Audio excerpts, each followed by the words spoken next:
Hello everyone, कैसे हो आप लोग। उम्मीद करते हैं ठीक ठाक ही होंगे।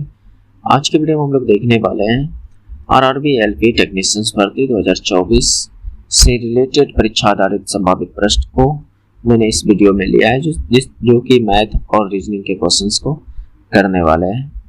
तो इसमें अधिकतर क्वेश्चन जो होंगे अच्छे होंगे, जो कि एग्जाम से पहले आपको जरूर करनी चाहिए। अगर आप किसी भी आरआरबी का एग्जाम दे रहे हैं तो ये वीडियो आपके लिए बेनिफिट हो सकते हैं, और एलपी टेक्नीशियंस वाले के लिए तो बहुत ही फायदेमंद होंगे, क्योंकि इस अंतिम समय में ज़रूर इस तरह के क्वेश्चंस को करना चाहिए।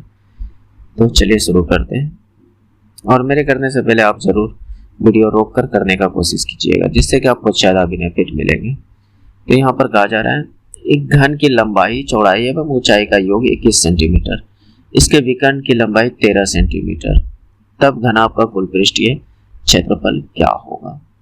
तो चलिए, अच्छा क्वेश्चन है, बनाइए। तो इसका लंबाई को हम लोग L मान लेते हैं, चौड़ाई को B, ऊंचाई को H मान लेते हैं, जिससे कि करने में आसानी होगा। तो देखिए, इसका बोला जा रहा है योग 21 सेंटीमीटर है, यानी कहने का मतलब L plus B plus H बराबर आपके पास 21 सेंटीमीटर दे दिया है। और दूसरी स्थिति में कहा जा रहा है कि इसके विकर्ण की लंबाई 13 सेंटीमीटर है। विकर्ण क्या होता है घनाभ का, तो आपका जवाब होगा root under L square plus B square plus H square बराबर 13 दे दिया है। और आपसे पूछा जा रहा है घनाभ का कुल पृष्ठीय क्षेत्रफल। अगर घनाभ के कुल पृष्ठीय क्षेत्रफल की बात किया जाए तो होता है 2 into L B plus B H plus H L, जो कि पूछ रहा है। तो इतना की वैल्यू पूछा जा रहा है, तो इसको कैसे किया जा सकता है। तो देखिए, यहाँ पर आप इसका होल स्क्वायर कर दीजिए, आपका काम हो जाएगा। जैसे देखिए कैसे, इसका आप होल स्क्वायर कीजिएगा, यानी पहले इसका कीजिए इतना सा का, फिर बराबर के इस साइड में इतना का कर दीजिएगा। तो एल बी और एच का होल स्क्वायर क्या हो जाएगा, L square plus B square plus H square plus 2 into L B plus B H plus H L. और इधर 21 है, तो 21 का भी स्क्वायर, 21 का भी स्क्वायर कर दीजिए। क्या मेरी बात को समझ पा रहे हैं, यानी इतना का स्क्वायर फिर इसका स्क्वायर। तो यहाँ से कुछ अंदाजा मिल गया होगा कि अब आंसर आ सकता है। तो देखा जाए तो इतना का वैल्यू अगर मिल जाए तो हमें फाइंड तो सिर्फ इतना सा का वैल्यू करना होगा। यही तो होता है घनाभ का कुल पृष्ठीय क्षेत्रफल, है कि नहीं। तो इतना का कहाँ से निकालें, तो यहाँ से देखा जाए तो इसको आप सीधा करके निकाल सकते हो। कैसे, तो यहाँ से देखा जाए तो L square plus B square plus H square बराबर ये जो रूट है वह रूट उठकर इधर आएगा तो 13 का स्क्वायर हो जाएगा, है कि नहीं। अगर 13 का स्क्वायर कहा जाए तो 13 का स्क्वायर कितना होता है, तो आपका जवाब होगा कि 169। तो इसका मतलब हमें इतना की वैल्यू 169 मिल गया। अगर यहाँ 21 का स्क्वायर देखा जाए तो 21 का स्क्वायर कितना होगा, तो 441। क्या मेरी बात को समझ पा रहे हैं, समझ पा रहे होंगे।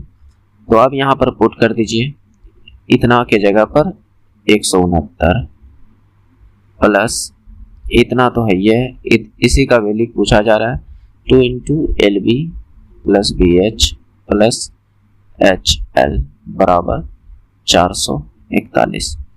तो इसको उधर ले जाकर घटा दीजिए, 2 into L B plus B H plus H L बराबर 441 माइनस 169। तो यहाँ से देखा जाए तो ये घटकर कितना हो जाएगा, 11 9 जाएगा 2। तो लास्ट में 2 होना चाहिए, एक ही ऑप्शन में ये, हालांकि घटाइएगा तो इतना ही आएगा। तो जरूरी नहीं है कि पूरा सॉल्व किया जाए, घटाया ही जाए।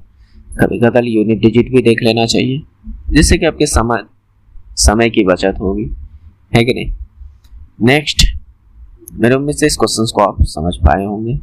बस इसमें करना कुछ नहीं था, आपको इतना दिया गया था, मतलब इसका योग दिया गया था और विकर्ण दिया गया था, और आपसे इतना पूछा जा रहा था, जो कि ये होता है घनाभ का कुल पृष्ठीय क्षेत्रफल। बस इतना सा है और कुछ है नहीं। नेक्स्ट चलिए इस क्वेश्चन को कीजिए। कहा जा रहा है एक वृत्ताकार रास्ते की बाहरी और भीतरी परिधि का जो अनुपात है 17:15 है। यदि रास्ता 40 मीटर चौड़ा है तो आंतरिक वृत्त की त्रिज्या क्या होगी। तो ये बात पूछा जा रहा है, यानी कहने का मतलब एक आपके पास वृत्त है, एक वृत्त नहीं दो वृत्त है, ठीक, एक और वृत्त है आपके पास ये दो वृत्त है।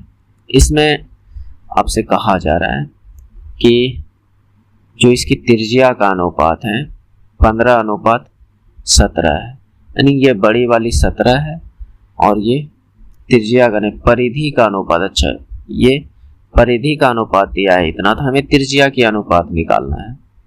क्या करनी है, त्रिज्या की अनुपात निकालनी है।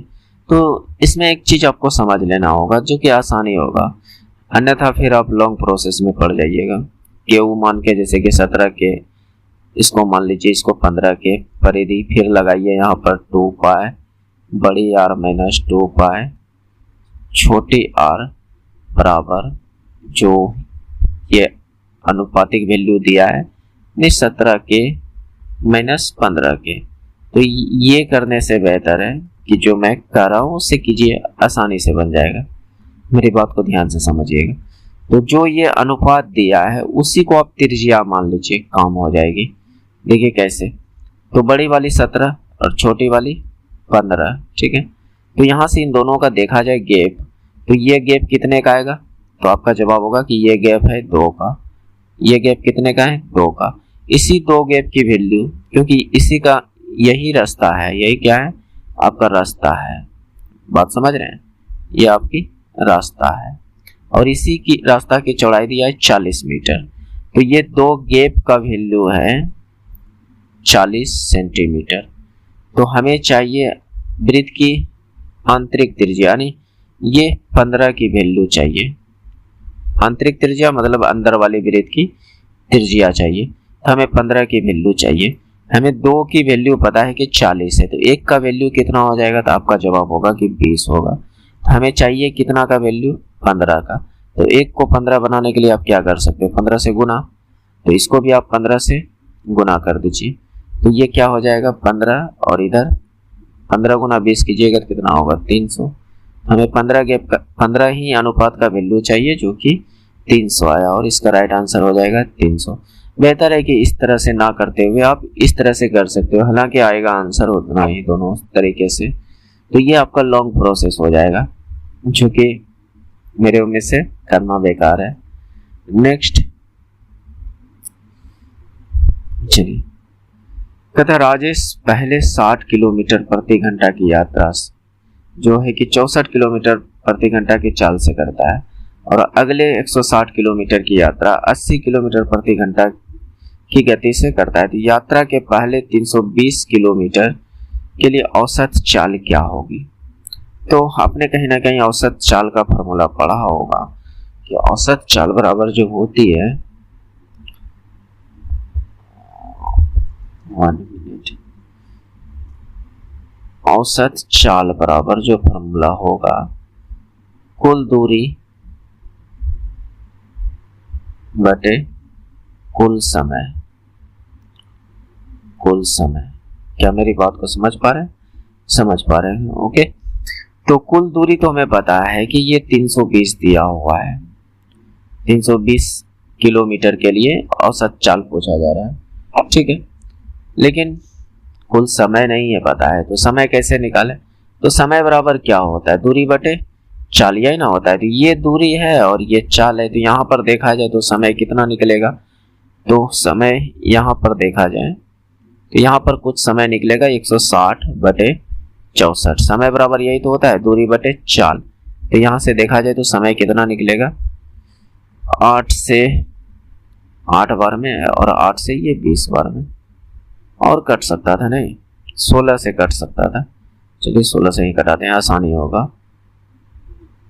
16 चौके 16 ढंग, और हाँ और भी कट सकता है, 2 से 5 बार में, 2 से 2 बार में। तो यहाँ से देखा जाए तो ये 5/2 का मतलब 2.5 आवर निकल गया। दूसरा स्थिति में समय देखा जाए तो एक अगला जो 160 चल रहा है वो 80 के रफ्तार से चल रहा है। कितना? 80 के रफ्तार से जा रहा है। तो यहाँ पर समय निकाला जाए तो ये T1 इसको मान सकते हो आप लोग, इसको T2 मान लीजिए, चलेगा।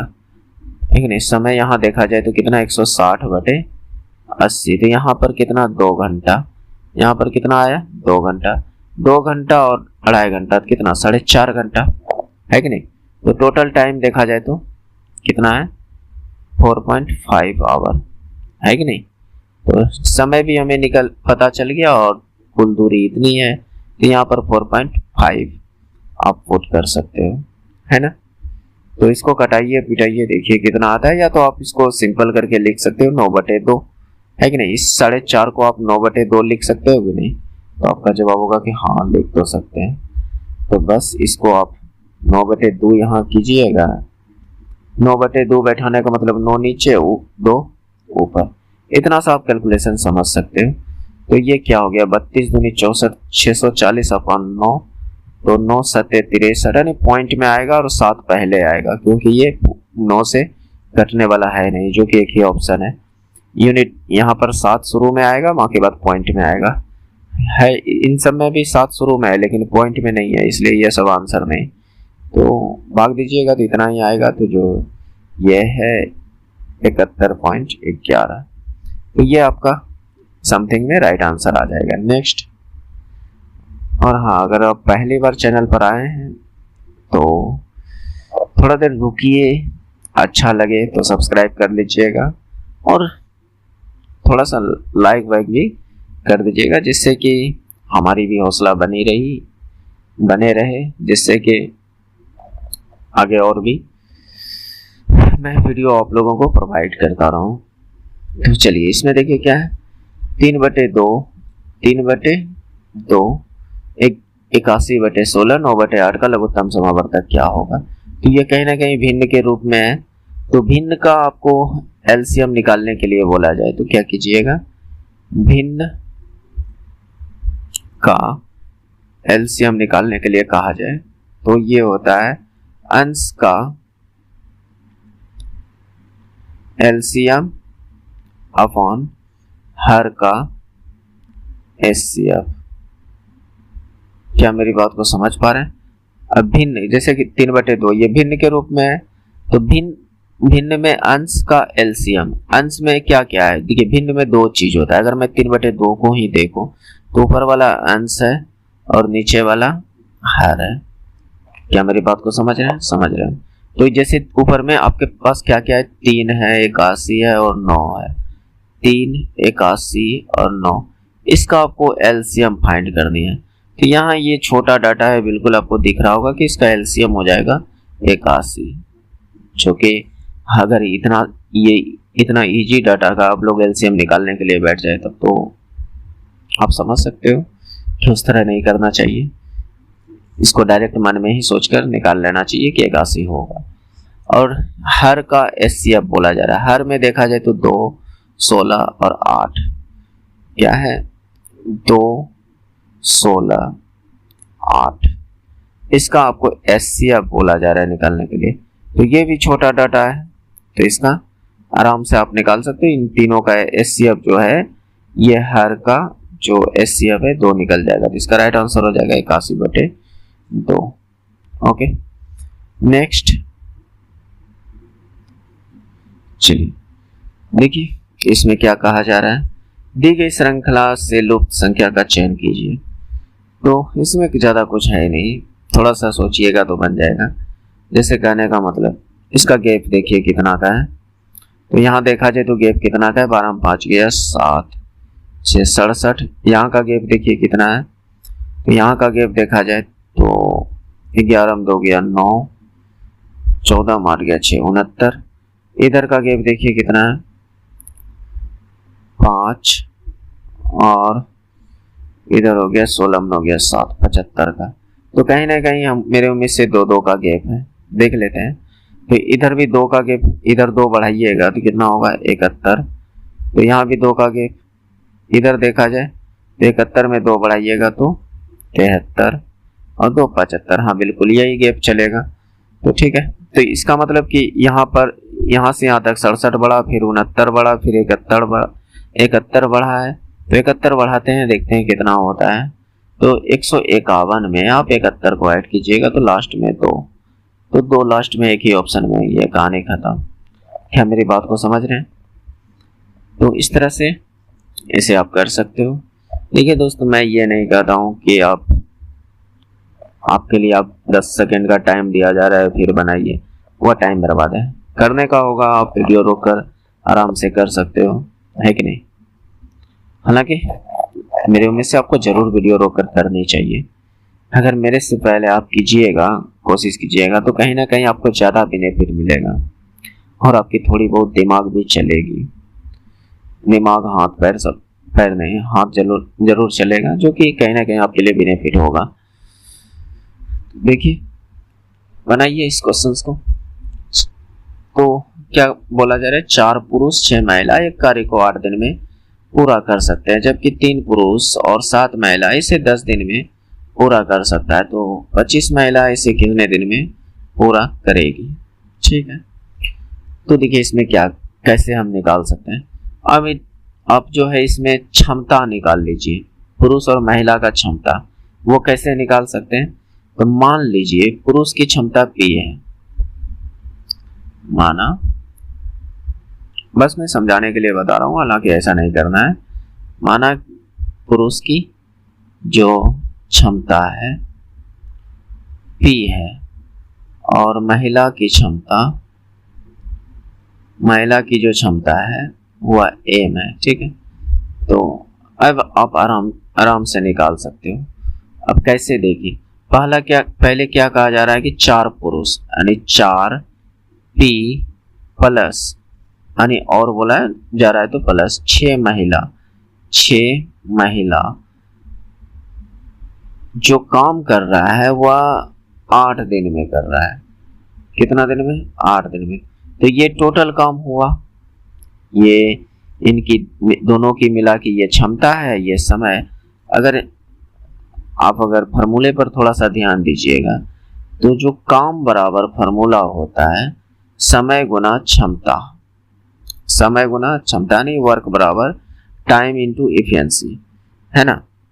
तो वही चीज मैंने यहाँ पर किया। ये आपकी क्षमता है और ये आपका टाइम है, जो कि ये दोनों मिलकर काम हो गया। तो कुछ काम यहाँ पर हुआ और कुछ काम अब जो है कि नेक्स्ट लाइन में देखा जाएगा। कुछ काम क्या, पूरा काम, ये टोटल काम इतना हुआ, आगे जो भी होंगे कुछ काम होंगे। तो देखिए अब दूसरे कंडीशन में देखा जाए तो क्या है, 3 पुरुष 7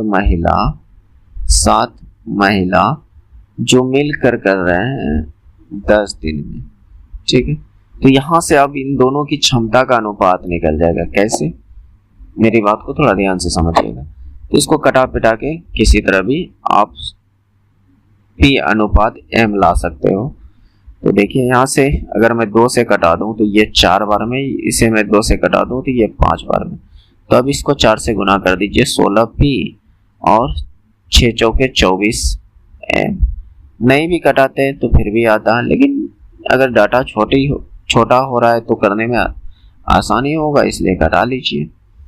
जैसे 5 दिया 15P, इस 5 से मैं इसको गुना किया, फिर ये 7 बचे 35 M।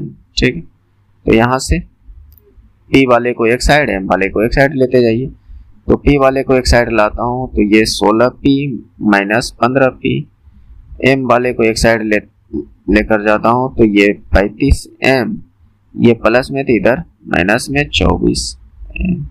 तो यहाँ से देखा जाए तो P बराबर 16P में 15P जाएगा तो 1P बचेगा और 35 में 24 जाएगा तो कितना बचेगा, 11 M। तो अब हो गया काम, यानी कह सकते हो आप P अपॉन M बराबर 11/1 है कि नहीं, 11/1। तो यानी ये क्षमता का अनुपात निकल गया, बस आपका काम हो गया। अब आप आसानी से आंसर ला सकते हो। जैसे कहा जा रहा है कि 25 महिला इसे कितने दिनों में पूरा करेगा। तो ये वैल्यू जो P का 11 और M का 1, चाहे तो आप इधर रख दो चाहे आप इधर रख दो, दोनों स्थिति में काम हो जाएगा। तो समय बराबर देखा जाए तो क्या है, समय बराबर अगर यहाँ से इसको मैं पलटा दूं तो ये क्या बनेगा, W upon T, W upon E यानी क्षमता। तो T बराबर आपका ये निकल गया, W अपॉन क्षमता यानी कार्य अपॉन क्षमता ये। तो अब कार्य यहाँ से किसी भी बराबर के किसी भी साइड का उठा लीजिए, तो मैं इसको उठा लेता हूँ। आपको जो भी इच्छा हो, चाहे इधर का उठाइए चाहे इधर का उठाइए, दोनों से काम हो जाएगी, तो वह काम हो जाएगा। तो देखिए 4P प्लस 6M गुना 8, ये नहीं कि कटा हुआ मान लीजिएगा, नहीं, टोटल ये 8 लेना है, ठीक है। अपॉन किससे करवाना है, तो आपका जवाब है कि महिला से, 25 महिला से कराना है। 25 महिला को की क्षमता को हमने क्या माना है, M माना है, 25M। तो ये जाकर आपकी समय निकल जाएगा। तो देखिए 4P के सीधा में क्या है, 11 गुना 11 प्लस 6M के सीधा में क्या है, 1 गुना 1 अपॉन 25M के सीधा में क्या है, 1 गुना 1। सोल्व कीजिए, देखिए क्या आता है। तो यहाँ से देखा जाए तो 11 चौक 44, 6 50 और नीचे में 25, अच्छा गुना में 8 भी था, गुना में 8 भी, गुना 8 है ना। तो इस 8 को तो मैं भूल ही गया था, तो गुना में 8 है। तो यहाँ से देखा जाए तो 25 दूनी और ये 8 दूनी 16 आ गया, यानी घुमा फिर आगे कटा फिर आगे ये T बराबर 16 आ गया, जो कि यही आपका राइट आंसर है। तो इस तरह से आप इसे आसानी से कर सकते हो। नेक्स्ट, ये क्वेश्चन तो इसमें बहुत सारा है, जितना हो सकता है 1-1.5 घंटा में करा दूंगा। तो आप लोग डायरी बनाकर बैठे रहें, बनाते रहें, जो कि कहीं ना कहीं आपकी इस अंतिम घड़ी में बहुत ही बेनिफिट मिलेगा। दिव्या अपने मासिक वेतन का 24% भोजन पर और 15% अपने बच्चों की शिक्षा पर खर्च करती है। शेष वेतन में से 25% मनोरंजन पर और 20% परिवहन पर खर्च करता है। तो उसके पास इतना रुपए बचे हैं, तो दिव्या का मासिक वेतन क्या होगा, ठीक है। देखिए इसको कैसे कर सकते हैं, अगर मेरे तरीके से थोड़ा सा ध्यान से समझिएगा तो आसानी से आंसर आएगा। तो चलिए करते हैं। मान लीजिए कि उसका मासिक वेतन 100 है, कितना है, 100 यूनिट है उसका मासिक वेतन। इसमें से ये जो है 24% भोजन पर खर्च कर देता है। तो इसका अगर मैं कहूं कि 24% कितना होगा, तो आपका जवाब होगा कि 24 होगा, यानी 100 का 24% 24, तो 24% ये भोजन पर कर रहा है। दूसरा, इसी का 15% बच्चों की शिक्षा पर कर रहा है, यानी एजुकेशन पर 15% कर रहा है। 15% कहा जाए तो 15 यूनिट, यानी एजुकेशन पर किया जा रहा है। बाकी बात कुछ शेष बच गया होगा, तो देखा जाए तो इसमें शेष कितना बचा है, तो 24 और 25 39, तो 61 आपका शेष बच गया। ये क्या है, आपका रिमाइंडर है, यानी शेष है। शेष इसका 61 का 25% मनोरंजन, 20% परिवहन। इस शेष का कहा जाए, इस शेष का कहा जाए तो 25% मनोरंजन पर और 20% परिवहन पर। ओवरऑल देखा जाए तो दोनों से कितना, 45%, दोनों से कितना परसेंट खर्च कर रहा है, 45%। तो इसका मतलब इस 61 का 45% खर्च हो रहा है, तो इस 61 का कितना परसेंट बच रहा है, तो आपका जवाब होगा इस 61 का 45% टोटल खर्च हो रहा है, तो बच रहा है 55%। कितना बच रहा है? 55%। इसी का वैल्यू आपके पास इतना दिया गया है, इसी का वैल्यू 10,736 दिया गया है। क्या मेरी बात को समझ रहे हैं? इधर जो पहले कहा कि 24% भोजन पर, 15% अपने शिक्षा पर, यानी इसी 100 का 24% भोजन पर, 15% खर्च पर, यानी एजुकेशन पर। तो टोटल यहाँ से देखा जाए तो 39 खर्च हुआ है, 39 खर्च हुआ है। और इधर बच गया कितना? 61, यानी शेष 61 बच गया है। यहाँ पर इसमें से शेष 61 बचा है। क्या मेरी बात को समझ पा रहे हैं? अब इसमें से जो है 25% मनोरंजन पर, 20% परिवहन पर। मेरी बात को समझ रहे हैं? मैं इसका इसलिए नहीं निकाला 25%, ये पॉइंट में निकलता। मेरी बात को ध्यान से समझिएगा। क्या निकलता? पॉइंट में। और ये भी पॉइंट में निकलता, और पॉइंट का चक्कर कहीं ना कहीं लोचा में पड़ जाते हैं। तो मैं यहाँ से कह सकता हूँ कि इसी का ना टोटल जो है 25 और 20 45% खर्च किया होगा। तो इसी में इसी का बचा कितना होगा? तो 55% बचा होगा, है कि नहीं? इसका 45% खर्च किया होगा तो 55% बचा होगा। तो इसी का 55% की वैल्यू जो दिया है ये दिया हुआ है, तो बस आप निकाल लीजिए।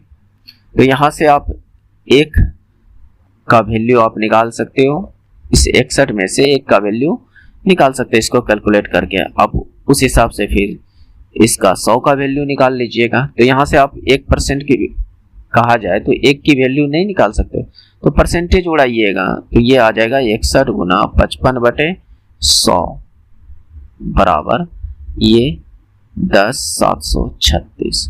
तो कटाइए पिटाइए देखिए क्या आता है। मैं कटा रहा हूं, देखिएगा 11 से 5 बार में, और इसको कटाइए 11 से कितना है 107, तो 11×99, तो 9 बार में 11×99 बच गया उधर 8 बचा, तो 11×7=77,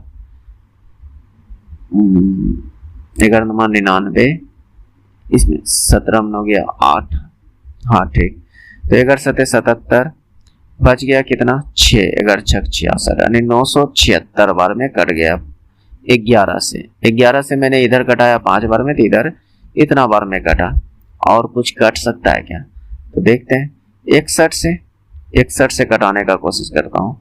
देखिए बराबर में ऊपर ऊपर कटा सकते हैं, नीचे नीचे कटा सकते हैं, ये बात को ध्यान में रखना है। और कैलकुलेशन करने के लिए तो आपको आना चाहिए, है कि नहीं? तो 61 का 61 बच गया कितना, इधर 6, 61 घटा देंगे तो 6 और 3 और 6, तो 61 से 6 बार में कट जाएगा। ठीक, तो ये 6 बार में यानी 16 बार में कट गया। 61 से ये कितने बार में? 16 बार में। तो अब यहाँ से देखा जाए तो ये 5 बार 20 बार में कट गया। तो यहाँ से एक की वैल्यू 20 गुना 16 कीजिएगा तो कितना आएगा 320। हमें चाहिए कितना की वैल्यू? 100 की वैल्यू की। दिव्या की मासिक वेतन हमने 100 माना है, तो 100 की वैल्यू बनाने के लिए इधर भी 2 जीरो चिपका दीजिए, इधर भी 2 जीरो, और यही आपका राइट आंसर। अगर इस तरीके को अगर आप समझ पा रहे हैं तो बहुत अच्छी बात है, जिससे कि आप आसानी से कम समय में आंसर ला पाओगे, अन्यथा फिर आपकी इच्छा। चलिए इसमें से 1-2 क्वेश्चन फिजिक्स का मैं डाल दिया हूँ, क्योंकि मैं अधिकतर देखता हूँ कि इस तरह के क्वेश्चंस बहुत कम लोग जो है कर पाते हैं। कहीं ना कहीं इस तरह के क्वेश्चन तो पूछा जाता है, आप नहीं तो पिछले पेपर किसी भी आरआरबी का निकाल कर देखिए, यानी इससे पहले का पेपर, चाहे आप group D, NTPC, LP technician, आप किसी का भी निकाल कर देखिए, आपको जरूर इस टाइप के क्वेश्चंस देखने के लिए मिलेंगे। तो इस जो कि है तो बहुत इजी, लेकिन बहुत सारे दोस्त नहीं कर पाते हैं। तो इसको करने का बेस्ट तरीका है, देखिए क्या, एक वस्तु को 2 झुके हुए दर्पण के बीच रखा गया है। यदि दर्पण के बीच का कोण 30 डिग्री है तो कितने प्रतिबिंब बनेंगे? यानी कहने का मतलब कि कुछ इस प्रकार से एक दर्पण है, और दर्पण को बनाने का कोशिश करता हूँ। हालांकि आप समझ पा रहे होंगे कि मैं कहना क्या चाह रहा हूँ।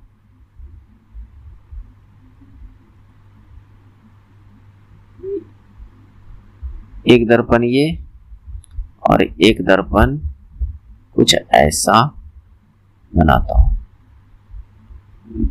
चलिए फिगर नहीं बन पा रहा, तो मान लीजिए कि ये जो एंगल है उल्टा बन गया, समझिएगा। ये जो इसके अंदर से एंगल होगा वो 30 डिग्री का होगा, यानी इसके बीच में कोई वस्तु रखा होगा तो कितने प्रतिबिंब बनेंगे, ये बात इसने कह रहा है। तो इसमें कुछ करना नहीं है आपको, डायरेक्ट आपको करना है 360 भागा जो जितना डिग्री दिया है उतना और माइनस का 1, आपका आंसर आ जाएगा। अगर प्रतिबिंब के बारे में पूछा जाता है तो यहाँ से क्या हो जाएगा, कटाइएगा तो आपका हो जाएगा 12 बार में कट जाएगा, 12 माइनस 1 11, इसमें टोटल कितने प्रतिबिंब बनेंगे, 11 प्रतिबिंब, और ये राइट आंसर हो जाएगा। नेक्स्ट चलिए बनाइए इस क्वेश्चन को।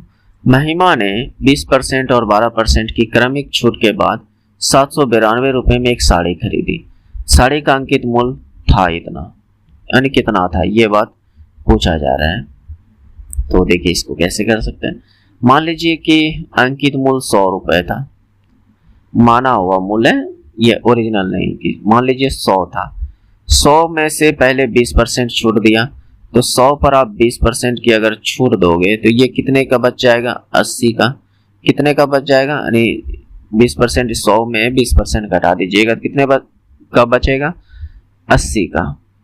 अब कहता क्रमिक छूट, तो अब कहने का मतलब कि अब 100 पर छूट ना नहीं देना है, अब 80 पर आपको छूट देना है, कितना, 12% की।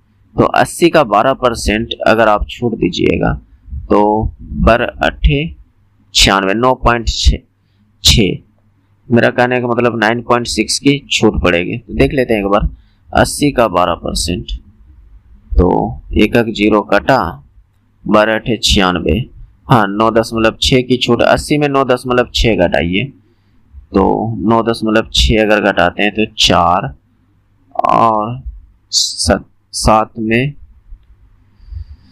क्या कर रहा हूं, 9 में 9 गया 0 और बच गया 7, यानी 70.4 बच गया। और इसी की वैल्यू आपको दिया गया है 792, यानी 70.4 की वैल्यू 792।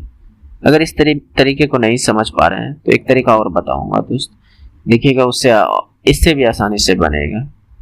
तो हमें चाहिए 100 की वैल्यू, जबकि हमारे पास है 7 यानी 70.4 की वैल्यू। तो इसको कटा के एक बनाने का कोशिश कीजिए किसी तरह भी, अगर कट पीट जाए तो चलिए देखते हैं कटता पिटता है कि नहीं। किससे कटा दूं, तो चलिए देखते हैं, 4 से कट सकता है क्या, हाँ कट जाएगा। 4 नाम 4 1 4 बच गया, 3 4 7 28, 4 6 24, 176। 4 से ये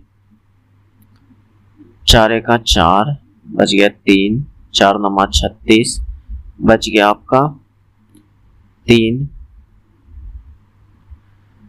हाँ 4 8 32, हाँ इतना।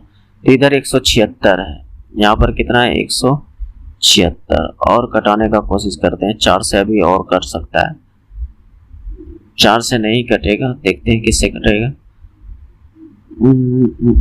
8 से, 8 दूनी 16, और इधर 8 से कटेगा क्या, 4 से कटाते हैं। 4 चौके 16, 4 चौके 16, 4 से इधर 4 चौके 16 बच गया 3, ये तो नहीं कट रहा है। हालांकि इस तरह में कटाने में थोड़ा सा प्रॉब्लम होता है, तो देखते हैं कटाकर क्या आता है नहीं आता है।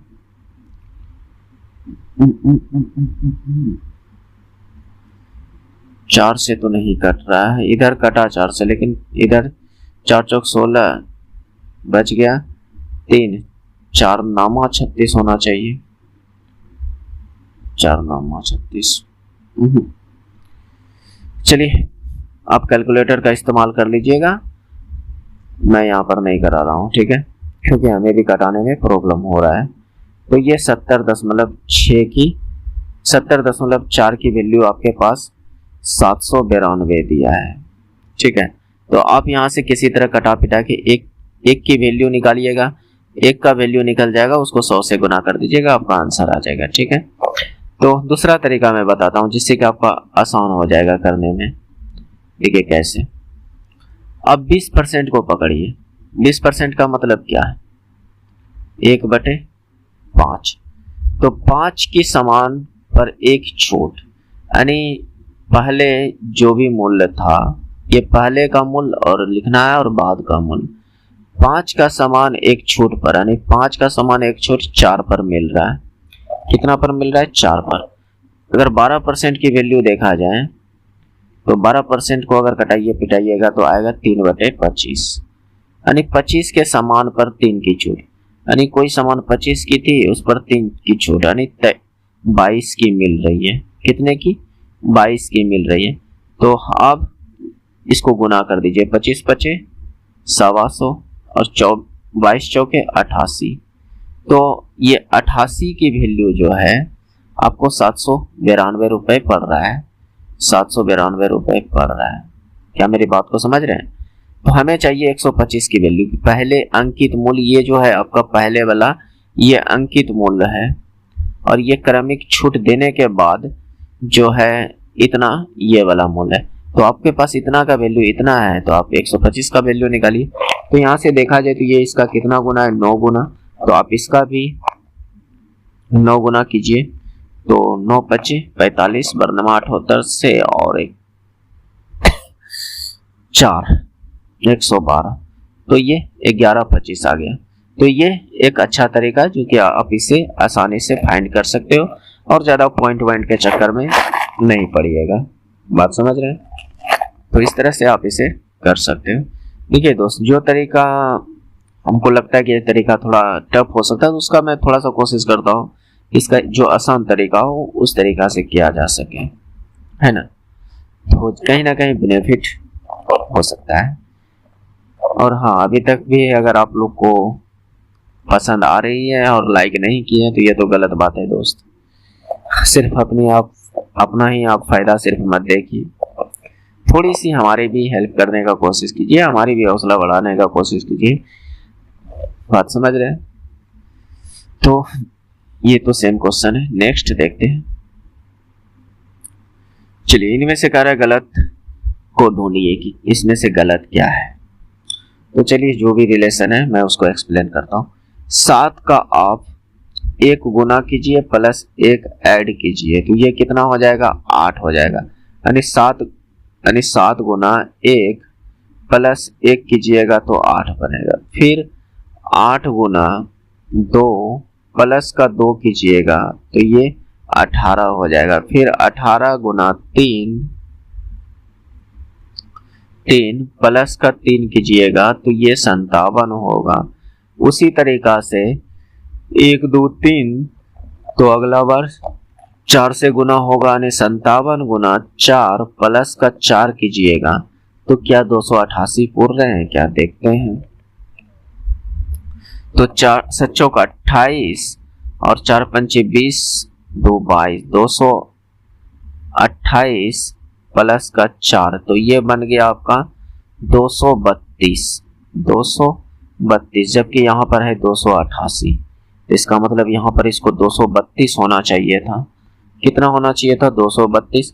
क्योंकि अगर मैं इस अगला टर्म देखने की कोशिश करूं, अगर 232 मानकर क्या इतना आ रहा है, तो देखते हैं। 232 गुना 5 प्लस का 5 करेंगे तो इधर गुना कीजिए। देखिए, 5 दिया 15, 5 दूनी 10, 1 11, 5 दिया 15, 1 16 प्लस का 5 10, 11 प्लस का 5, तो देखते हैं। तो ये तो हो गया, नहीं गलत तो मैं नहीं कर रहा हूं, देखता हूं। ये 0 हो गया और ये 1 2 और 5 5 10, ये 16 20 हो रहे हैं, जबकि यहाँ पर 11 इतना है। सॉरी दोस्त, यहाँ पर मैं 332 लिख दिया हूँ, 232 लिखना चाहिए था। मैंने गलत कर दिया। 232 गुना 5 प्लस का 5 ये करना है, ठीक है, जो कि देखते हैं कितना आता है। 5 दूनी 10, 5 तिया 15, 1 16, 3 5 दूनी 10, 1 11, 60 प्लस 5 11 65 बिल्कुल आ रहा है। तो इसका मतलब ये 288 के जगह पर ये होना चाहिए था, अगला ये जरूर आएगा, यानी 6 गुना करके 6 जोड़िएगा तो ये चीज जरूर आएगा, यानी 6 गुना करके 6 ऐड कीजिएगा। तो इसका मतलब यही गलत है, ये नंबर इसके जगह पर 232 होना चाहिए था, तो 288 गलत संख्या है। नेक्स्ट,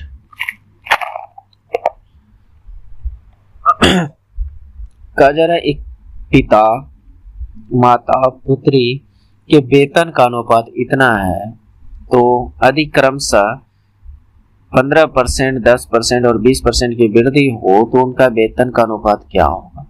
बहुत ही अच्छा क्वेश्चन है और इस तरह के क्वेश्चन में बहुत सारे दोस्त फंसते हैं, तो उसका मैं ये फंसने वाला प्रॉब्लम जो है सोल्व कर देता हूँ। देखिए कैसे, मदर है, अच्छा पहले फादर है ना, फादर है, मदर है, फिर डॉटर है, यह है पुत्री, जिसका अनुपातिक वैल्यू दिया है 2, 3, 5 यही दिया है। और इन सब में कहता है कि 15%, 10% और 20% की क्रमशः वृद्धि किया जाए, यानी इसमें 15%, इसमें 10% बढ़ाना है, इसमें 20% बढ़ाना है, तो उनका वेतन का अनुपात क्या हो जाएगा, ये बात पूछा जा रहा है। अगर आप इसका 15%, इसका 10%, इसका 20% निकालने के लिए बैठ जाएं तो कहीं ना कहीं आपको प्रॉब्लम हो सकता है, फंस सकते हैं पॉइंट्स के चक्कर में। तो बेहतर है कि थोड़ा सा दिमाग लगाइए। अगर अनुपातिक वैल्यू है ना, इसमें आप किसी से भी गुना कर दीजिए, भाग कर दीजिए, कोई फर्क नहीं पड़ेगा। बात समझ रहे हैं? जैसे कि मैं यहाँ पर करने वाला, मैं इन सभी पर 2-2 जीरो लगा दे रहा हूँ। ये अब इसका अनुपात बन गया 200, 300, 500। क्या आप इसमें अब 15% बढ़ा सकते हो? तो आपका जवाब होगा हाँ, इसमें 15% आसानी से बढ़ा सकते हैं। तो 200 में 200 का 15% कितना? तो आपका जवाब होगा कि 30 हो जाएगा, यानी 200 में 30 बढ़ जाएगा, तो ये कितना बन जाएगा? तो आपका जवाब होगा 230 बन जाएगा। 300 में 10% बढ़ाइए, 300 का 10% कितना? 30 है ना, तो ये हो जाएगा 330 है ना। बाद में ये पहले तो ये था जो 2:3:5 में दिया था, मैंने इसको अनुपातिक वैल्यू को 2-2 जीरो लगाकर बढ़ा दिया। देखिए अनुपातिक वैल्यू में आप किसी से भी गुना कीजिए, भाग कीजिए, कोई फर्क नहीं पड़ेगा, आंसर पर कोई फर्क नहीं पड़ेगा, इस बात को समझिएगा। इसलिए मैं बढ़ाया कि आपको समझने में भी आसानी और करने में भी आसानी। तो ये 500 का 20%, तो कहने का मतलब 60 बढ़ेगा, यानी 500 का 20% निकालिएगा 60, तो इसमें 60 बढ़ाइएगा तो ये कितना हो जाएगा?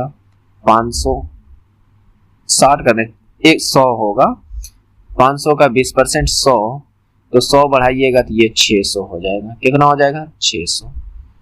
क्या मेरी बात को समझ पा रहे हैं? समझ पा रहे हैं तो अब आपके लिए आसान हो जाएगा। तो ये बढ़ा हुआ वाला है और ये पहले वाला था, तो अब इसको कटा पिटा कर फिर अनुपात में ला दीजिए, मतलब कि शॉर्ट कर दीजिए, तो 1-1 जीरो सबका हटा दीजिए, तो बचा क्या? 23, 33, 60 यही अनुपात, ये आपका राइट आंसर हो जाएगा 23, 33, 60। क्या इस तरह से करने में कोई प्रॉब्लम होगा? अगर नहीं समझ पा रहे हैं तो पुनः रिवाइंड करके देखिए, हो सके कि समझ में आ जाए, है ना। नेक्स्ट, नहीं तो दोस्त देखिए, जब तक आप नहीं कोशिश कीजिएगा तो मैं कितनों समझाते रह जाऊं तो आप नहीं समझ पाओगे। तो बेहतर है थोड़ा समझने का कोशिश कीजिए, कहीं ना कहीं आपके लिए बेनिफिट रहेगा। नेक्स्ट देखिए, cos square 32 degree minus sign square 58 degree, जब इस तरह का मिले तो जीरो मार्कर निकल जाइए। लेकिन कैसे? चलिए मैं समझाता हूँ कि कैसे ये चीज पॉसिबल है। 1 मिनट होल्ड ऑन।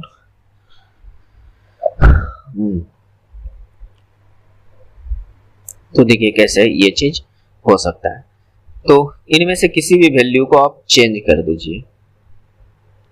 जैसे कहने का मतलब इस कोस को साइन में चेंज कर दीजिए या साइन को कोस में चेंज कर दीजिए, दोनों में से किसी एक को चेंज कर दीजिए। आपने पढ़ा होगा कि साइन थीटा बराबर जो होता है, या तो साइन स्क्वायर थीटा बराबर 90 माइनस, क्या मैं लिख रहा हूं दोस्त, कोस 90 माइनस थीटा। क्या इस बात को समझ पा रहे हैं? कोस स्क्वायर 90 माइनस थीटा ये चीज, या तो अगर आप कोस में चाहते हैं तो कुछ और भी हो सकता है। तो देखिए यानी जस्ट इसका उल्टा होगा। तो ये मैं यहाँ पर इसको अगर चेंज कर दूं तो ये आ जाएगा sine 58, sine square 58 degree minus sine, इधर भी क्या है साइन स्क्वायर 58 डिग्री। तो दोनों साइड सेम सेम है तो दोनों घट गया तो ये 0 बन गया। क्या मेरी बात को समझ रहे हैं? तो ये इसका इस तरह से आप इसे कर सकते हो। नेक्स्ट चलिए इस क्वेश्चन को बनाइए। है तो कुछ नहीं बट समझ में तो आनी चाहिए, है कि नहीं? अगर समझ गए तो आपसे आराम से बनेगा। दो व्यक्ति P और Q है जो कि 15 किलोमीटर लंबे पथ को एक दूसरे की ओर चल रहे हैं। यानी P इधर से जा रहा है, ये 15 किलो हाथ से रहा है। दोस्त थोड़ी सी जगह चेंज होने की वजह से ये प्रॉब्लम आ रही है, क्योंकि आज मैं अपने घर पर से नहीं बना रहा हूँ, कहीं दूसरे जगह पर हूँ जहाँ से मैं आप लोगों के लिए वीडियो बना रहा हूँ। तो जगह चेंज होने पर थोड़ी सी बहुत सारी चीज़ें चेंज हो सकती है, वॉइस चेंज हो सकती है या फिर राइटिंग चेंज हो सकती है। हालांकि तरीका सेम होगा, वो मेरी खुद की है कि नहीं? तो समझिए बात को। P इधर से जा रहा है, Q इधर से जा रहा है और ये 15 किलोमीटर तय करना है, 15 किलोमीटर पैदल तय करना है। P की रफ्तार है 3.5 किलोमीटर पर आवर। तो हम कह सकते हैं 3.5 को आसान करने के लिए 7/2 क्या कह सकता हूँ? तो आपका जवाब होगा कि हाँ। Q इधर से जा रहा है जो कि 2.5 किलोमीटर पर घंटा, तो 2.5 किलोमीटर को हम क्या 5/2 लिख सकता हूँ? तो आपका जवाब होगा कि हाँ। तो यहाँ पर आप रिलेटिव स्पीड लगा दीजिए या तो आप ऑप्शन का सहायता ले लीजिए, आपका जल्दी बन जाएगा। बात समझ रहे हैं? तो यहाँ पर देखा जाए तो ऐसे भी समय बराबर क्या दूरी बटे चाल, क्या होगा दूरी बटे चाल। अगर मैं समय की बात करूं तो ये आपका होगा दूरी बटे चाल, है ना, एक दूसरे से कितने। तो यहाँ पर आप रिलेटिव स्पीड लगा सकते हो। रिलेटिव स्पीड कहा जाए तो एक इधर से जा रहा है, एक इधर से जा रहा है, तो यहाँ पर चाल जुट जाएगी। क्या हो जाएगी? चाल जुट जाएगा। तो दूरी तो हमारे पास है, दूरी कितना है 15, हमें चाहिए चाल। तो ये इधर से ये जा रहा है तो चाल बराबर देखा जाए यानी सापेक्ष चाल देखा जाए तो ये क्या हो जाएगा 7/2 प्लस 5/2। तो यहाँ से देखा जाए तो 12/2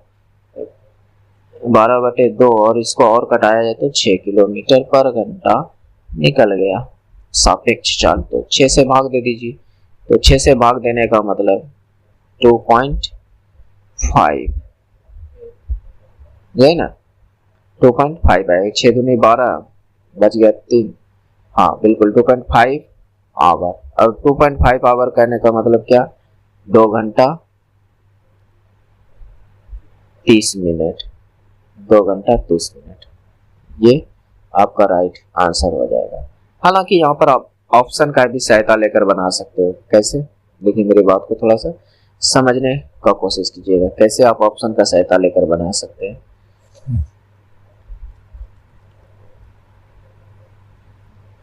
अगर मैं कहूं कि ऑप्शन 2.5 घंटा मान लेता हूं, 2.5 घंटा नहीं 5/2 मान लेता हूं, तो दूरी बराबर क्या चाल इंटू समय।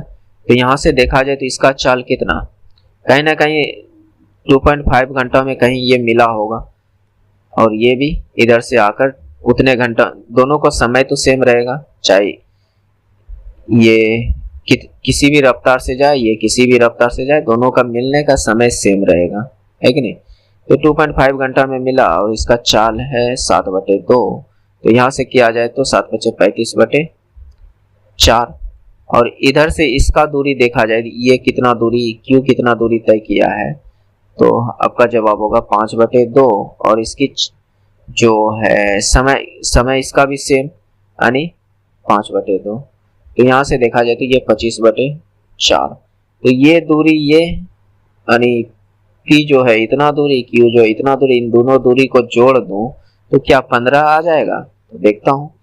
तो 35/4 प्लस 25/4, तो ये 60/4 कटाया जाए तो 15, तो 15 आ गया। तो इसका मतलब ये जो मैंने ऑप्शन माना हुआ बिल्कुल सही है कि नहीं। तो ऑप्शन का सहायता लेकर ऐसे आप बना सकते हो। नेक्स्ट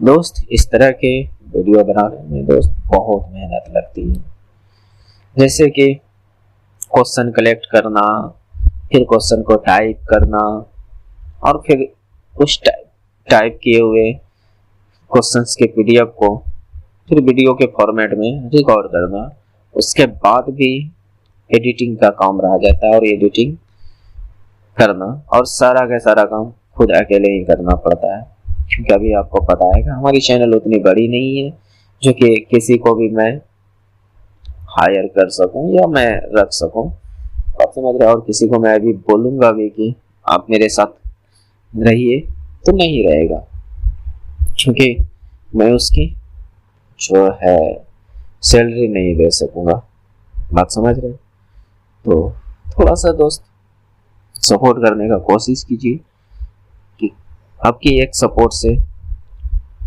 हमारे, कहने का मतलब कि हमें बहुत मदद मिलेगी। तो आप जरूर कोशिश कीजिएगा कि जहां आपको अच्छा चीज मिले वहां पर जरूर सपोर्ट कीजिए। अर्धनग्न फकीर को फॉलो करने से बेहतर है कि कहीं अच्छे जगह फॉलो कीजिए, कहीं ना कहीं आपको बेनिफिट मिलेगा, है कि नहीं। अब अर्धनग्न फकीर करने का मतलब ये नहीं कि महात्मा गांधी जी के बारे में कर रहा हूँ, नहीं। तो यहाँ से एक क्वेश्चन आप लोग बताइएगा, महात्मा गांधी को अर्धनग्न फकीर किसने कहा था, ठीक है। तो इसमें कहा जा रहा है कि सही आरोही क्रम में कौन सा होगा। मैं क्वेश्चन एक बार लिख देता हूँ, क्योंकि इस तरह टाइप करने में दोस्त झमेला होता है, इस तरह से टाइप नहीं हो पाता है, किसी कभी कभी होता है, कभी कभी नहीं होता है, पता नहीं क्या प्रॉब्लम है। तो इसका जो एक्चुअल है लिखा हुआ, बात को समझिएगा, क्या लिखा हुआ है, 5/8, 4/9, 1/4 और 11/18, ठीक है, ये चीज लिखा हुआ है। और इसमें कह रहा है कि आरोही क्रम में सजाइए। सिंपल सा रहता तो आसान हो जाता, जैसे 4 5 5 4 1 11, नीचे में कुछ नहीं रहता तो आसान हो जाता है ना। तो इसको करने का तो कई तरीका हो सकते हैं, लेकिन इस क्वेश्चन में जो तरीका आसान रहेगा उस तरीके को बताता हूँ। आप नीचे में जो है उसका आप एलसीएम निकाल लीजिए। तो 8 9 4 18 का एलसीएम कितना हो जाएगा, तो आपका जवाब होगा कि 72 होगा। इस 72 को 5/8 से गुना कीजिए, 72 को 5/8 से गुना कीजिए। इस ये जो एलसीएम आपने निकाला उसका 5/8 कीजिए, तो 8 9 72, 9 5 45, यानी इसकी वैल्यू आ गई 45। बस आपको कुछ नहीं करना है, नीचे नहीं लिखना है, काम हो जाएगा। इसी 72 का आप 4/9 कीजिए, 4/9, तो 9 8 72 और 8 4 32, कितना हो गया 32। इसी 72 का आप 1/4 कीजिए, तो ये हो गया 18। इसी 72 का आप 11/18 कीजिए, तो ये 18 चौके 44 44 हो गया। तो आपको आरोही क्रम में सजाना है, असेंडिंग में मतलब सजाना है। यानी बढ़ते क्रम में सजाना है। सबसे छोटा आपको इसमें कौन सा दिख रहा है, तो आपका जवाब होगा कि 18 दिख रहा है। उससे थोड़ा सा बड़ा कौन सा दिख रहा है, ये 32 दिख रहा है ना। इससे थोड़ा सा बड़ा कौन है, 44 है। इससे थोड़ा सा बड़ा कौन सा है, तो 45 है। ठीक है, तो ये 18 किसका वैल्यू है, 1/4 का, तो पहले 1/4। ये 32 किसका वैल्यू है, 4/9 का, तो उसके बाद 4/9। ये 44 किसका वैल्यू है, तो आपका जवाब होगा कि ये 1/, क्या मैं कर रहा हूं दोस्त, ये 44 किसका वैल्यू है, 11/18 का। और ये आपका 45 किसका वैल्यू है, 5/8 का। और जहां भी ये है वो आपका राइट आंसर होगा। हालांकि इसी टाइप में कहीं ना कहीं लिखा होगा 1/4, 4/9, 11/18, 5/8, हाँ यहाँ पर है, तो ये राइट आंसर हो जाएगा।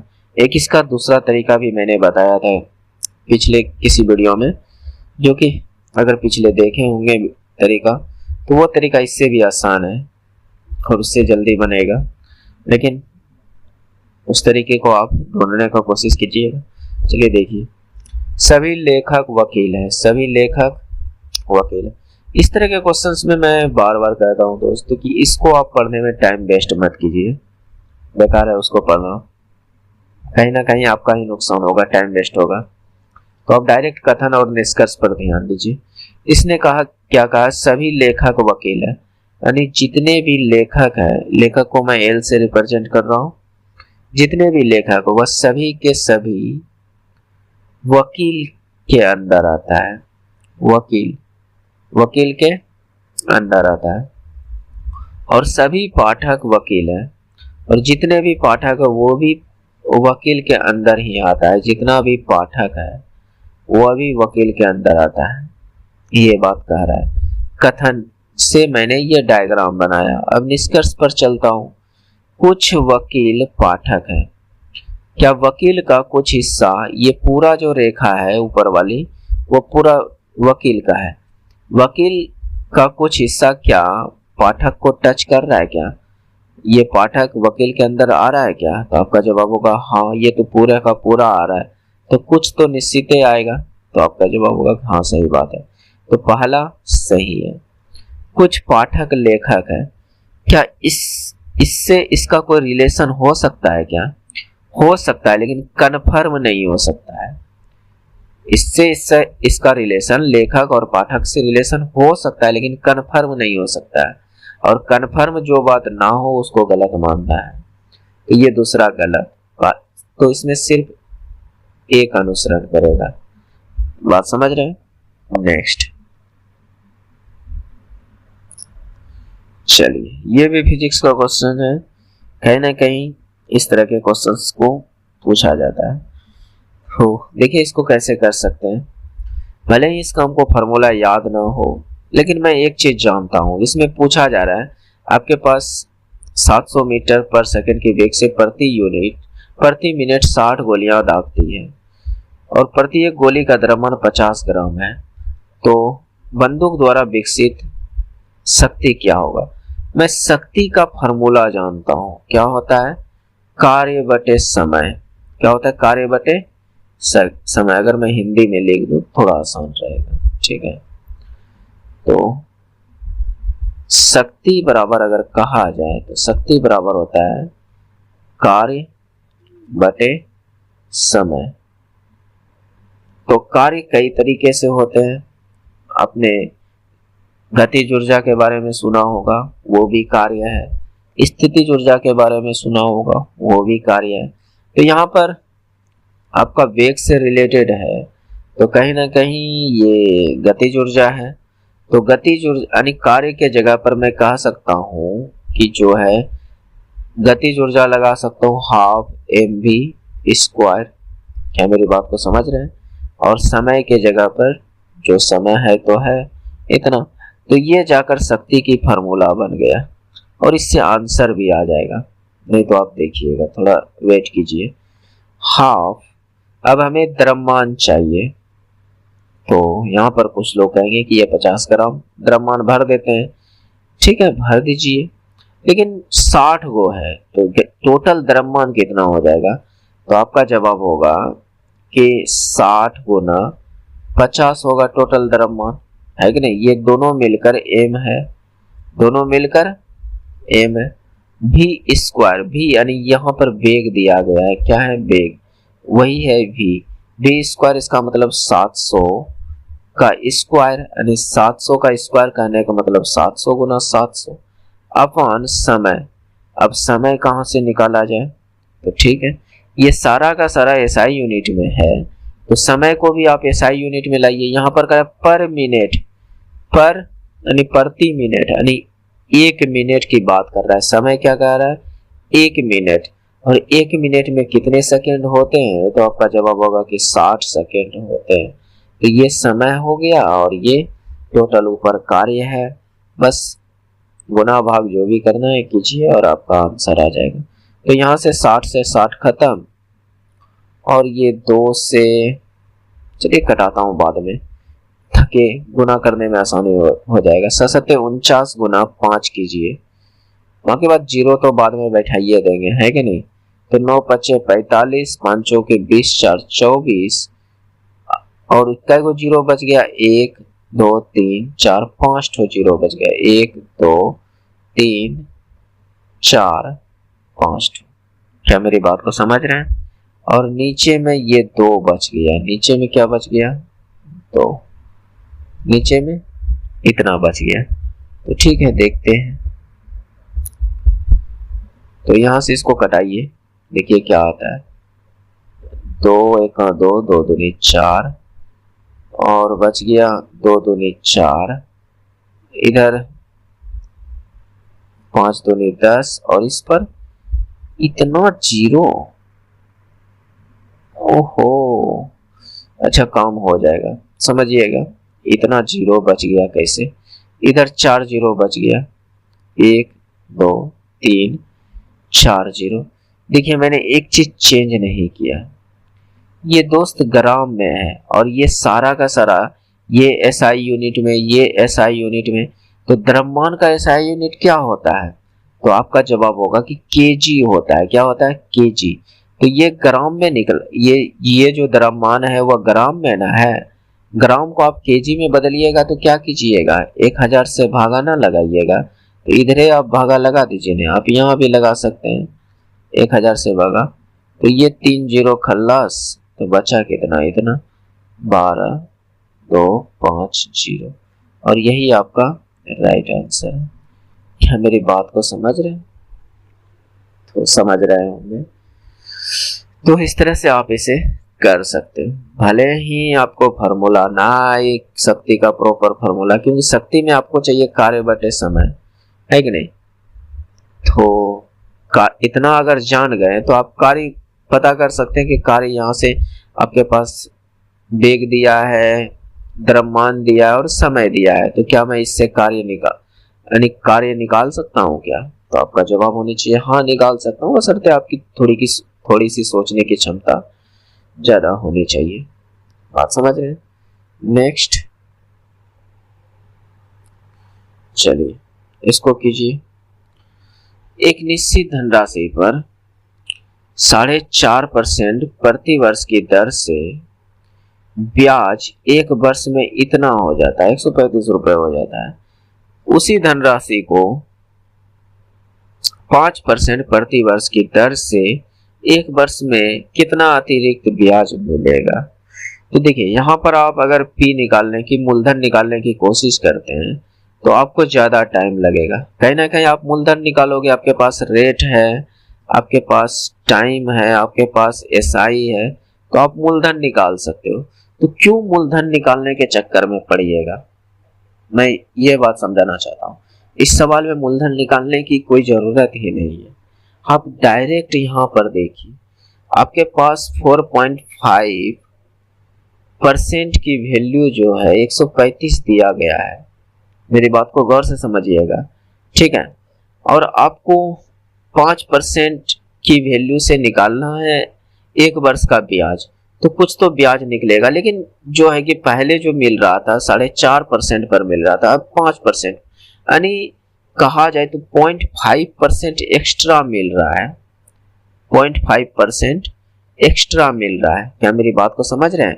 तो आप इसको 0.5 बनाने के लिए क्या कर सकते हो, इसी को 0.5 बनाने के लिए क्या कर सकते हो, 9 से भागा लगा सकते हो, है कि नहीं?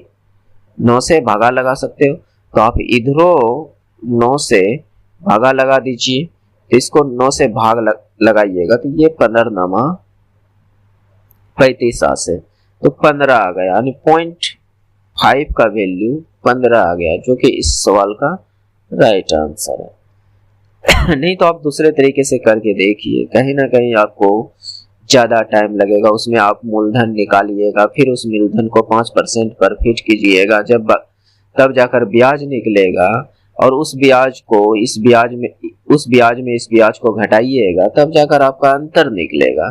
तो कहीं ना कहीं आपका ज्यादा टाइम लगेगा।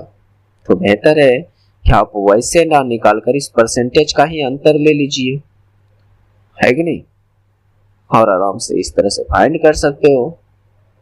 नेक्स्ट दोस्त, आप अगर मेरे पास हमारे वीडियो देख रहे हैं, औरों से तो थोड़ा सा अलग मिलेगा, औरों से तरीका अलग मिलेगा। जो लोग मैं इस बात को समझ सकता हूँ कि लोग मतलब कि उस तरीके को करना पसंद करते हैं जो लॉन्ग मेथड हो, जिसमें उसको समझ में आए। और लॉन्ग मेथड से आप बात को समझने का कोशिश की, लॉन्ग मेथड से हमेशा लॉन्ग मेथड आपको बेनिफिट नहीं करेगा।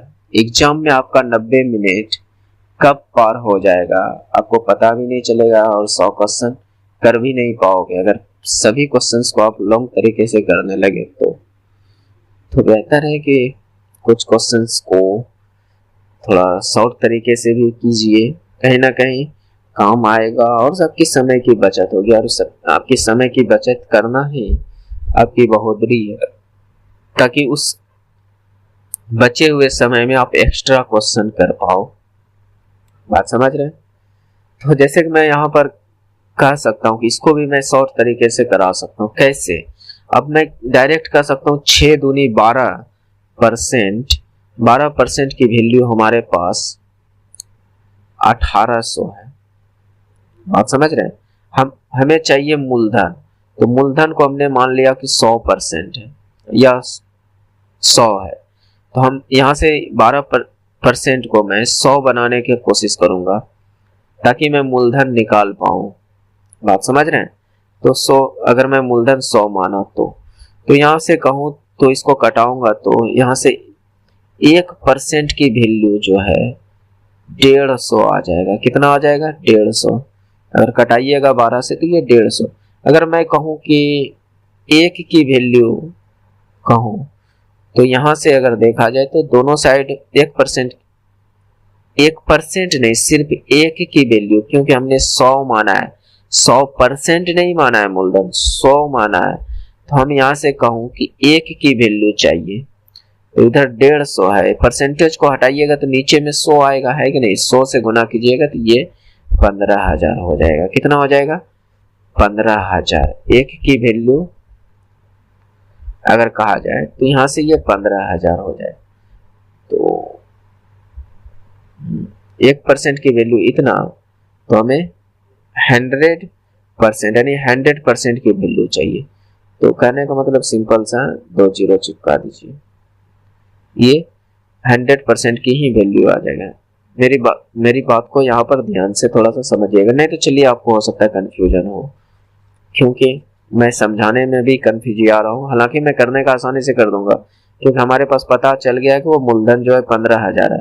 बस मैं इसका डायरेक्ट 6% है ना, और हमें 2 साल का निकालना है चक्रवृद्धि ब्याज, तो डायरेक्ट मैं करूंगा 6 6 12 प्लस 0.36%, यानी 12.36%।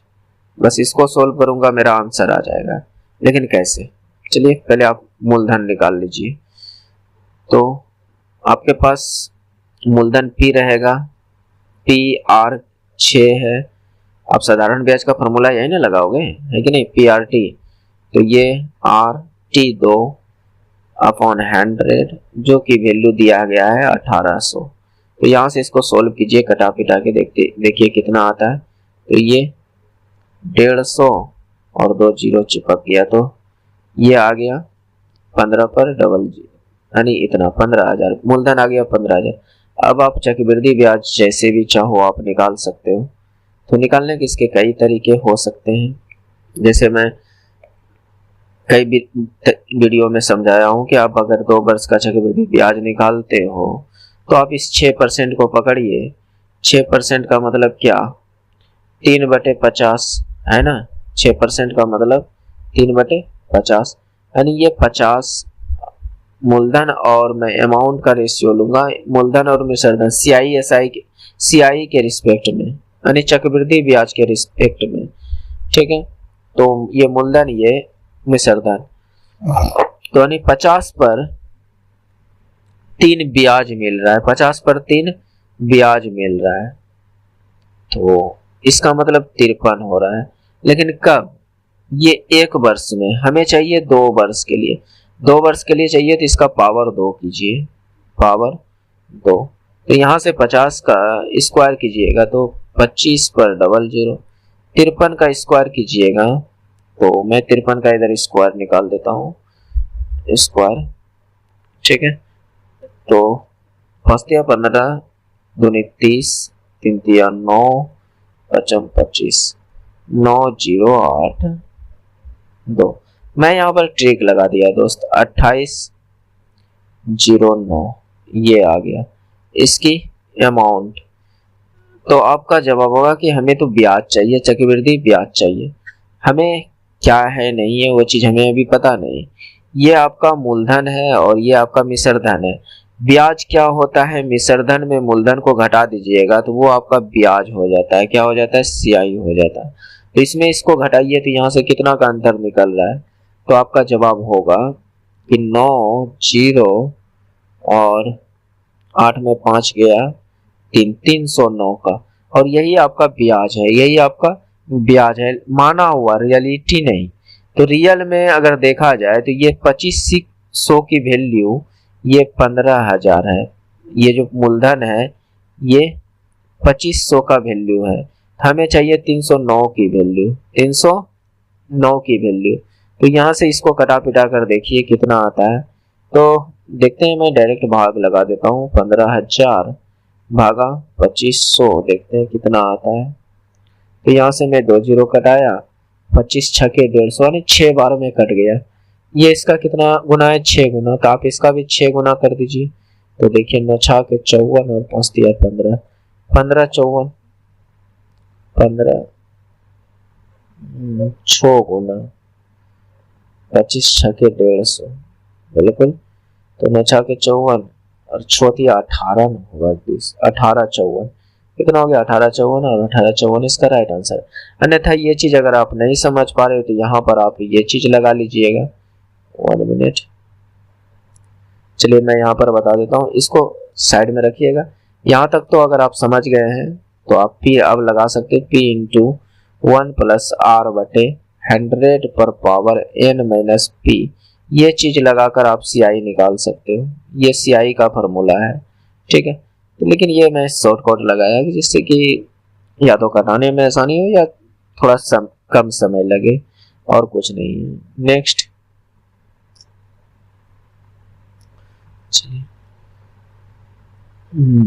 सेम कंडीशन, इसको मत पढ़िए, इसको देखिए कथन क्या कर रहा है। पिछले वर्षों में कई ऑनलाइन शिक्षा प्लेटफॉर्म स्थापित किए गए हैं, ऑनलाइन शिक्षा प्लेटफॉर्म स्थापित किए गए। तो कथन ये बात कर रहा है और निष्कर्ष कहता है कि इसलिए बच्चे अपने घरों में पढ़ना पसंद करते हो जहां उनकी आरामदायक स्थिति होती है। निष्कर्ष 1 कर रहा है, क्या यह बात सही हो सकती है क्या। दूसरा कह रहा है आजकल ऑनलाइन शिक्षा का विकास हो रहा है, क्या ये सही हो सकता है। तो थोड़ा सा सोचिए कि कौन सी सही हो सकती है। तो इसने कहा है कि पिछले वर्षों में कई ऑनलाइन प्लेटफॉर्म स्थापित किए गए, ठीक है। क्या उसकी मंशा ये थी कि बच्चे आरामदायक स्थिति में पढ़ना पसंद करते हैं, या अपने घरों में पढ़ना पसंद करते हैं, क्या उसकी ये मंशा है क्या? नहीं दोस्त, ये परफेक्ट मंशा नहीं हो सकता है। मान लेते हैं वो घरों में पढ़ना पसंद करे कि या फिर कहीं और पढ़ना पसंद करे, क्या वो आरामदायक स्थिति में होती है? ये नहीं हो सकती। हो सकती है वह कहीं ऐसा जगह पे पढ़ रहे हो जहाँ पे आरामदायक ना हो। तो इसका पर्पस है ऑनलाइन शिक्षा का, आप कहीं भी रहकर पढ़ सकते हो, ये मकसद है। तो ये आप नहीं कह सकते कि आरामदायक स्थिति में होती है। दूसरा अगर कहा जाता है आजकल ऑनलाइन शिक्षा का विकास हो रहा है, हाँ ये बात कह सकते हैं। कैसे? इसने कहा कि पिछले वर्षों में कई ऑनलाइन शिक्षा प्लेटफॉर्म स्थापित किए गए हैं। इसका मतलब आगे और भी किया जा सकता है।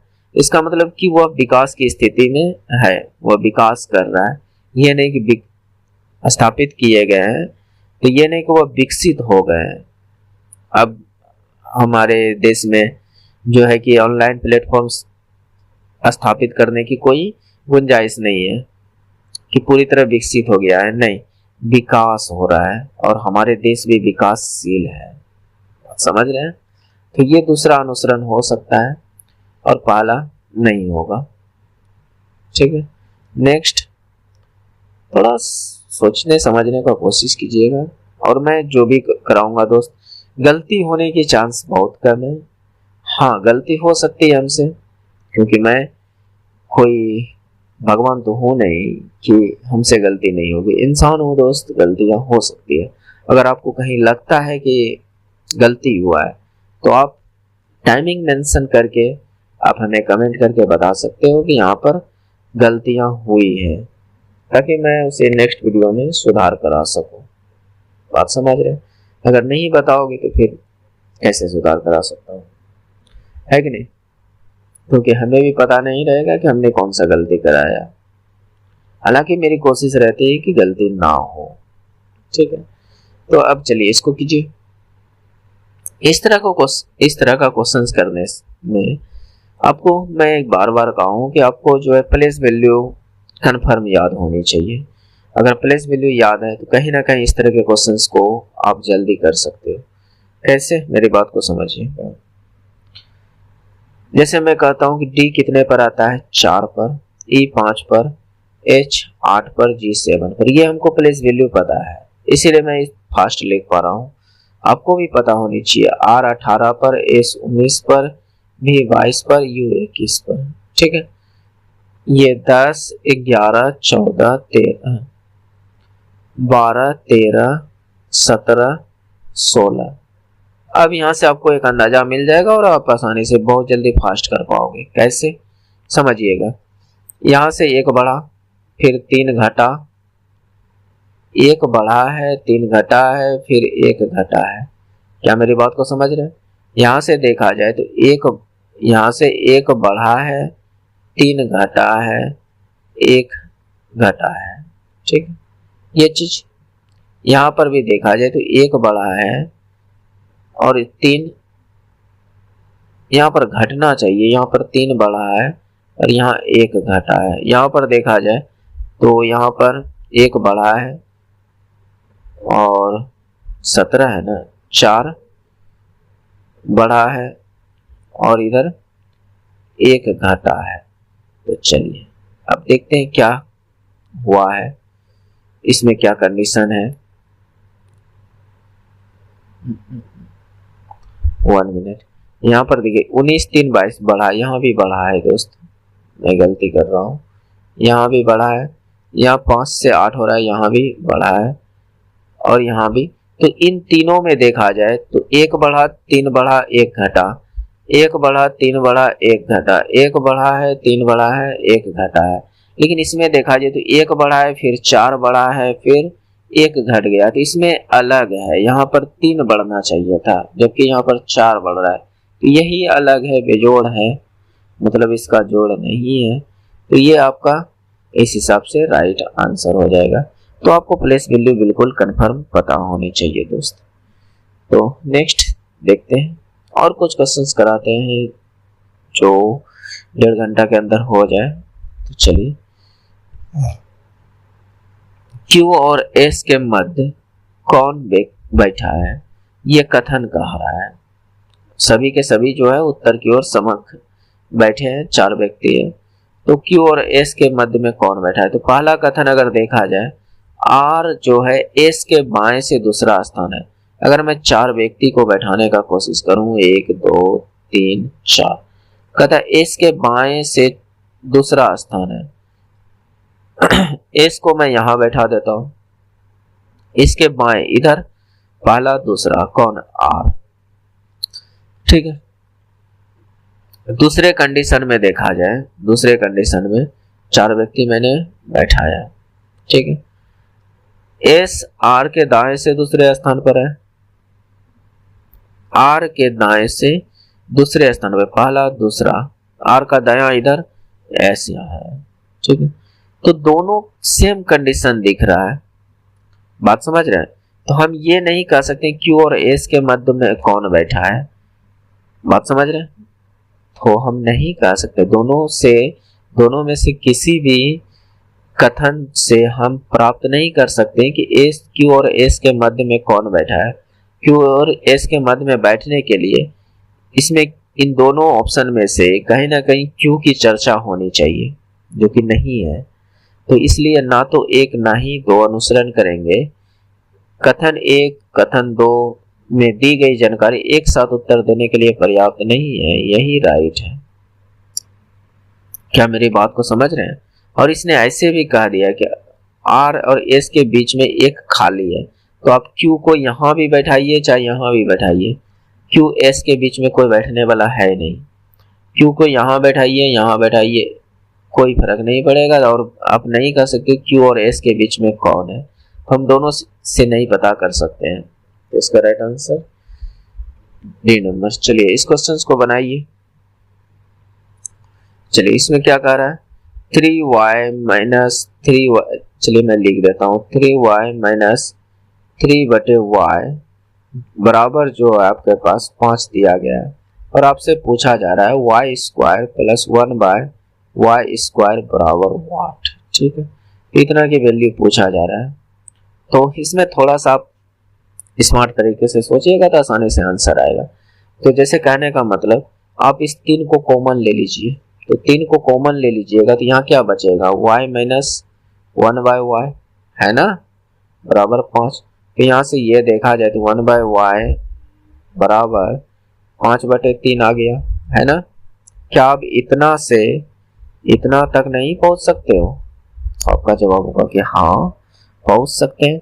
मैंने कहा था कई वीडियो में कि a माइनस 1/a बराबर अगर कुछ भी वैल्यू हो, मान लेते हैं कि k है, ठीक है, और हमें जाना है कहाँ, a plus 1/a² plus 1/a² में जाना है, तो हम क्या करेंगे, तो सिंपल सा इसका स्क्वायर कीजिएगा, k का स्क्वायर प्लस का 2 कीजिएगा, आपका आंसर आ जाएगा। जैसे यहाँ पर मेरा कहने का मतलब, इसका स्क्वायर कीजिए, इतना में पहुंचना है, y² प्लस 1/y² बराबर, यानी k के जगह पर 5/3 है, यानी 5/3 का स्क्वायर प्लस का 2 कर दीजिए, देखिए आ जाएगा।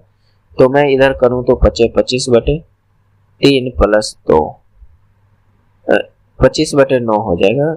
इसको सॉल्व कीजिएगा तो 25 प्लस 18/9, तो यहाँ से 25 18 43/9, तो ये 43/9 आपका राइट आंसर। बस यहाँ तक रहने देते हैं दोस्त, क्योंकि अभी और भी 10 क्वेश्चन के लगभग होंगे जो कि ज़्यादा लंबा हो जाएगा, तो कराने में कहीं ना कहीं और भी 20-25 मिनट लग सकते हैं। अच्छे सब क्वेश्चन हैं जो कि नेक्स्ट वीडियो में ले लूँगा दोस्त। मैं जो कहता हूँ जरूर कर देता हूँ, जो जितना क्वेश्चन को मैं इस वीडियो में छोड़ूंगा उतना क्वेश्चन अगले वीडियो में जरूर ले लूँगा। तो क्वेश्चन सब बढ़िया है, अगला वीडियो में जरूर कराऊंगा। यानी ये लगभग 68वां वीडियो है। मैंने आप लोगों से वादा किया था कि 70 वीडियो तक आप लोगों को दे दूंगा आपके LP एग्जाम होते होते, तो मेरे उम्मीद से जरूर इस चीज पर मैं खरा उतरा हूँ, और आपको भी कहीं ना कहीं करनी चाहिए। तो जिसको भी पीडीएफ चाहिए, जिन भाइयों को, वह इस टेलीग्राम चैनल को ज्वाइन कर लीजिएगा, वहां पर आपको पीडीएफ मिल जाएगा। हालांकि मेरे 19 से 60 वीडियो तक का पीडीएफ मैं इस पर अपलोड कर चुका हूँ। बाकी बचा हुआ 10 वीडियो का पीडीएफ जो है 70 कंप्लीट होते होते मैं करा दूँ, यानी दे दूंगा। उसके बाद बहुत सारे दोस्तों ने कमेंट किया जो शुरुआती स्टेज में अभी तैयारी कर रहे हैं, उसने कहा है कि दोस्त चैप्टर वाइज करा दीजिए तो बेहतर रहेगा। कहीं ना कहीं हम लोगों के लिए थोड़ी सी आसान हो जाएगा। तो मैं चैप्टर वाइज पर काम करूंगा ये 70 वीडियो होने के बाद, ठीक है। हालांकि मिक्स क्वेश्चंस का भी वीडियो कराऊंगा, हालांकि चैप्टर वाइज का थोड़ा ज्यादा लंबा नहीं, आधा घंटा 40 मिनट का कराऊंगा। वहां के बाद जो मिक्स क्वेश्चन होगा, हालांकि वह सभी के लिए बेनिफिट होंगे और टॉपिक वाइज भी सभी के लिए बेनिफिट होंगे।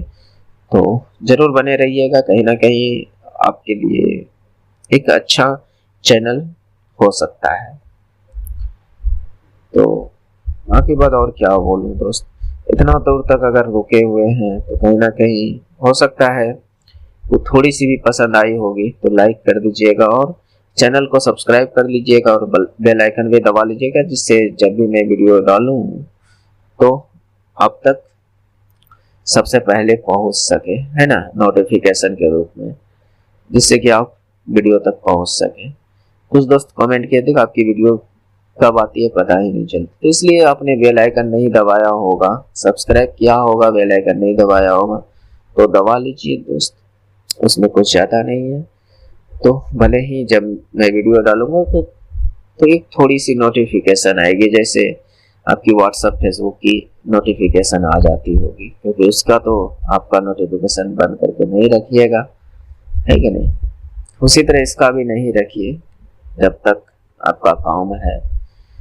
तो और हमारी थोड़ी सी मदद करने के लिए, हेल्प करने के लिए, हौसला बढ़ाने के लिए एक शेयर कर दीजिएगा। हो सकता है आपका कोई दोस्त हो या कोई स्टडी ग्रुप हो या जो भी भाई बंधु हो जो कि अभी कंपटीशन की दुनिया में कदम जमाए हुए हैं, तो उनको शेयर कर दीजिएगा, तो जिससे कि और भी भाई और भी दोस्त हमारे साथ जुड़ सके, है कि नहीं।